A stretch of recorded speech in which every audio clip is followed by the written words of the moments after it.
Hey guys and gals out there, how many times have you heard the expression, I wish I had more time to metal detect? Man, I hear that all the time. Well, you know, you could either quit your job or divorce your wife, and you'd have plenty of time, but you're going to end up, well, broke and lonely. I'm going to give you some advice to help you maximize the amount of time that you have when you're out digging. So let's get started right off the bat. The first thing, and I kind of figured this out pretty early on in my detecting career, is try not to get dates off of clad coins. Once you recognize how a clad coin looks when it comes out of the ground, you're going to know right off the bat, okay, this isn't silver. It's not anything special. So if you take the time to scrape it off and get a date, if you dig, 40, 50 coins, that's going to add up. It's going to add up to, 20 minutes, half hour spent finding a date on something it's a face value item. So I just dig something up like that, and I throw it in the pouch. And if you find a 65 quarter, that doesn't mean that you're getting close to finding something 64 earlier that's silver. They made millions of them things, and what you just dug up, it could have been dropped a year ago, 2 years ago, something like that. All right, the next one is keep your gear organized. Now, a lot of people, they keep their gear in one place when they're not detecting. It's either in their vehicle, the garage, your basement. But really what I'm talking about is keep your gear organized that you have on you. If you just kind of willy-nilly throw all your stuff in the pouch and every time you dig a target, you do the same thing, you're going to be fiddling around looking for your pinpointer, looking for your digger, stuff like that.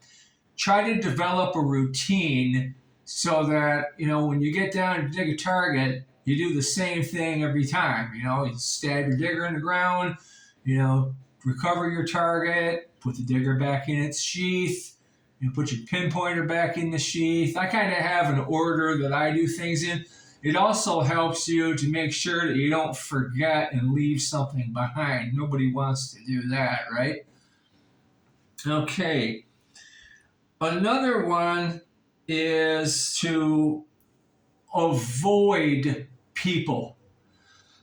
Now, I think we're all kind of used to avoiding people with all this pandemic stuff that's been going on. We finally seem to be coming out of it. But when I go to a public spot, like a park, if I see a bunch of people having a picnic or having a soccer game going on or something, I'm going to stay away from there.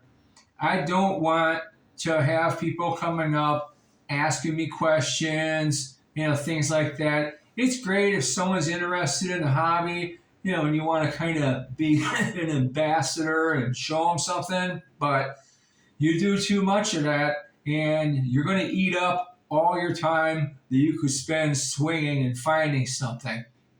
Kind of a side note on this,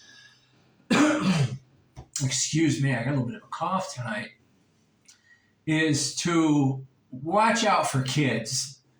Kids, man, they'll swarm you, and they'll reach in your hole, and they'll take stuff, and they'll try to grab your machine when you set it down and go after a target. Kids, everybody loves them, but a serious treasure hunter really wants to avoid attracting them and having them around you when you're trying to do your thing. If I end up surrounded by kids, usually I'll tell them, well, I'm going to go take a break now, and I'll go back to my truck and kick back and have something to drink or, something like that. Sometimes I'll even leave for a while and come back. They'll own you. So another one is to save the research for later. Now, everybody researches before they go on a hunt, right? But when you're out in the field and you find something and it's something kind of odd or interesting, everybody, they're excited about it, and you might want to sit down and bust out your phone and look up the patent date or something like that, try and find out what it is and, history on it and all that. If you spend time doing that in the field, that's less time that your coil is going to be swinging. And when coils aren't swinging, they're not getting over anything that you're interested in finding. Just save it for when you get home. You'll have plenty of time to find out that you just dug up a very common lipstick tube from the 1920s. So the last one, and it's a good one too. A lot of people don't think about this, but getting interrupted when you're digging is bad. If you've got someone that, you're expecting to hear from that day, or you're supposed to call that day. Uh-oh. Speaking of that, it's Bubba. Hey, Bubba. Yeah, I'm in the middle of making a video right now. Yeah, I know. You're upset about that one I made where, I was talking about you making a terrible plug and using the wrong tool. Yeah, I know. Look, I know. I said I'd call you today about it. All right, look, we'll talk later, all right? I got to finish this video. Okay, bye. Yeah, that's exactly my point. Take care of business before you head out. If there's someone that, you're supposed to contact, call them. If there's someone that has a habit of calling you, let them know. Say, hey, I'm going out metal detecting tomorrow, and I'm going to be out of cell phone range, wink, wink, most of the day. So get that out of the way. You won't get interrupted that way, and you're going to have more time. I hate being called when I'm out digging. So that's just a little bit of advice on how to maximize your time, which is so valuable to all of us when you're out in the field. And on a side note, I'm earning this shirt. I am definitely earning it. I'm doing a 30-day stint right now, and it's over something really ridiculous. So be careful out there in Facebook land, and try not to express any opinions or anything like that might, trigger the algorithm and get you put in the gulag.